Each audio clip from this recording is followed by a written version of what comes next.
كان يكون بلاوين كتاب كوضا. عن عمر بن الخطاب رضي الله تعالى عنه قال رسول الله صلى الله عليه وسلم: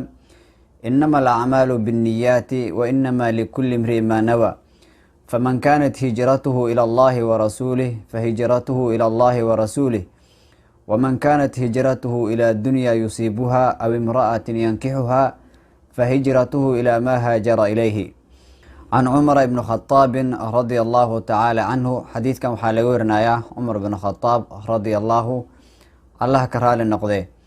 قال إنه يري قال رسول الله صلى الله عليه وسلم رسولك لا وحو يري نحريسي نبت قلي دوشي ساحاته إنما الأعمال أعماشه بالنيات نيوجنك أي أسقناتي يعني عمل والبولقبته نيدا يوكحرين يحي وإنما لكل امرئ قفل بن وحا أسقناذي ما نوى وحو نيستو فمن كانت عدي أي أحاطو مرك هجرته هجرديسه إلى الله اللوين سبحانه وتعالى حقيسي ورسولي رسول كيسه فهجرته كاسجريس وحي أحاطي إلى الله سبحانه وتعالى حقيسي ورسولي رسول كيسه ومن كانت عدي أي أحاطي هجرته هجرديس إلى الدنيا حقيده الدنيا دا سو يصيبها وأصيبايو أو امرأة أما هويني تاسو ينكيوها وقرسنايو فهجرته كاسجريس وحي أحاطي إلى ما هاجر إليه وحو هجرودي حق ذي أحاطي مركا حديث كان وحو نبرايا والنبي عليه الصلاة والسلام وليه حي إنما الأعمال بالنيات عمل والبولا قبطو إنو أباهاني هاي نيد إنو أباهاني هاي قفك مركو رو إنو عمل وقبطو أما شقو وقبطو مركو دونايو طبعا عملك اللي شيغان وعبادة معهن عملك أدونك كو حرير معهن وعبادة ورب سبحانه وتعالى أدومديس أوفري قفك مركو رو مركو إنو عمل وقبطو أما عبادة وقبطو إنو نيست يا لغدونايا وانا واجب نيد إنو حالير هذا قفك مركو رو إنو صلاة وتكذا أم ويسيستو أم وصوم ودونايو أما جناب إنو كقبيستو وحا قلبه وكقبسنايو oo waxaan uu qabanaa inay tahay cibaado oo Rabbiga subhanahu wa ta'ala uu amray ama Rabbi subhanahu wa ta'ala uu ku raali gelina inay tahay waa inuu qalbigiisa ku qabsado weey marka meesha laga niyeysanaan waa qalbiga weey wa inma likulli imri'in ma nawa meeshan wuxuu leeyahay nabigan alayhi salatu wasalaam qof walba waxa u sugnaaday wuxuu niyeysto wuxuu qalbigiisa ku qabsado qofkii wanaag niyeysto oo qalbigiisa ku qabsado wanaagaas uu leeyahay marka qof walba wuxuu leeyahay wuxuu niyeystay uu leeyahay intaas kadib nabigeena alayhi salaatu wasalaam markuu ka hadlay amal walba la qabto inuu niyad u baahan yahay oo waajib ay tahay sidoo kalena qof walba inuu leeyahay wuxuu niyeystay oo qalbigiisa ku qabsado meeshan wuxuu nagu barayaa niyada laba mid bay noqotaa qofkan markuu wax uu niyeysto oo qalbigiisa ku qabsado laba mid bay noqotaa نيد الله سبحانه وتعالى درتيسين ونيستو أو وحن وقبنايو أم عمل كان وقبنايو الله سبحانه وتعالى درتيسين وقبنايو مدوي نيد اللواد نحي تاي وحن وقبنايو إنيسان إهين الله سبحانه وتعالى درتيسين إنيسان إهين دانا قونو أولي هاي أما أحرمو قونو أولي هاي إنو نيستو لواد اسمدون بين نقطة مركا النبي عليه الصلاة والسلام تاسي وكحالله وحولي هاي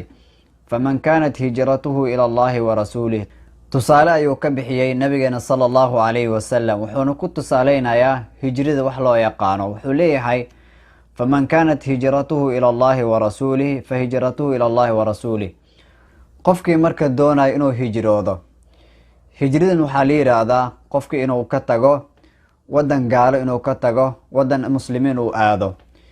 لباتو وكو قوة درت هذا أم حق عبادة نوصن عبادة سنكرين ama islaamnimadiisa inuusan muujisan karin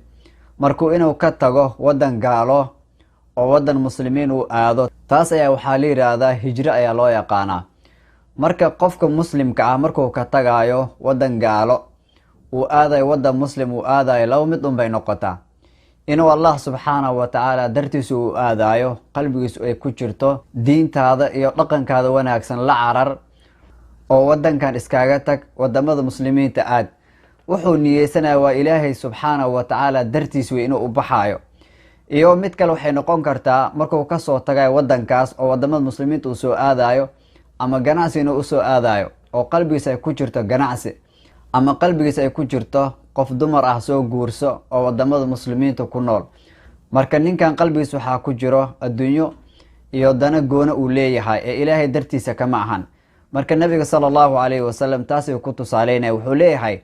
faman kaanat cidii ay ahaata marka hijratuhu hijradiisa ila allahi alla weyne subxaanahu wa tacaala xaggiisa wa rasuulihi rasuulkiisa oo allah subxaanahu wa tacaala iyo rasuulkiisa dartiisa ay u hijroonaya. kaas wuxuu yihi nabiga sallallahu alayhi wasallam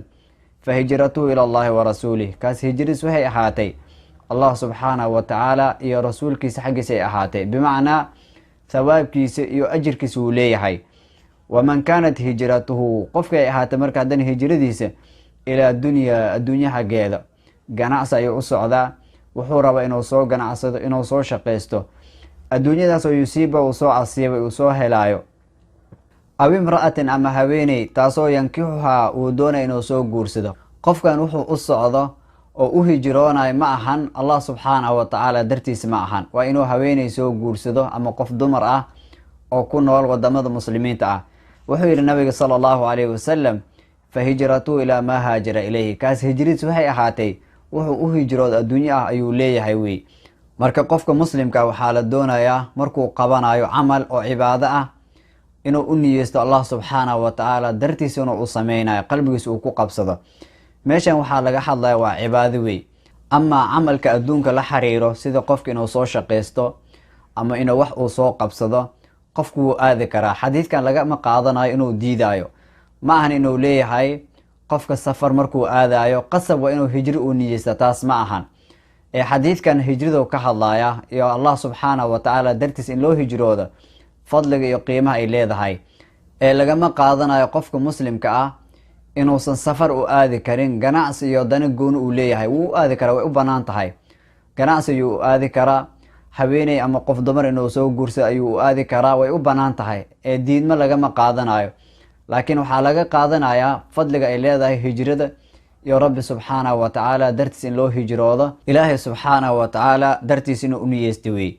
hijrada keli ma ahan, cibaadada dhan ayaa lamid ah, sida salaada, soonka, xajka, wax dhan ayaa lamid ah.